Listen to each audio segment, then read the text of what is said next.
Guys, আমরা আছি এখন আগরতলায়। কোন জায়গাটা? দশমী ঘাট। তো যদিও আমি এখানে আসিনি, আজকেই ফার্স্ট এসেছি। মাসিকে বলছিলাম যে ওইখানে নিয়ে চলো, তো মাসি এখন নিয়ে এসেছে আমাদেরকে। তো এই যে বৌদি, হ্যালো করো বনু, এই যে জিজু,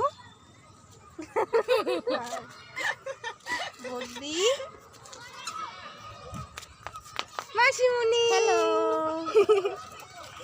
এই যে কিউট পাপা, হ্যালো বলো, হ্যালো হ্যালো হ্যালো হ্যালো, ভাই হাই কই দাও, হাই।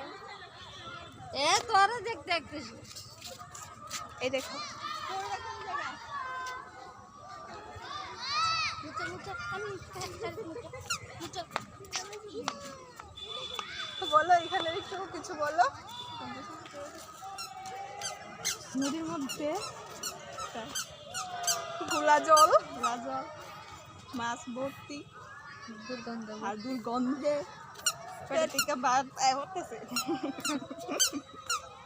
তো বাই, আবার পরে দেখা হচ্ছে।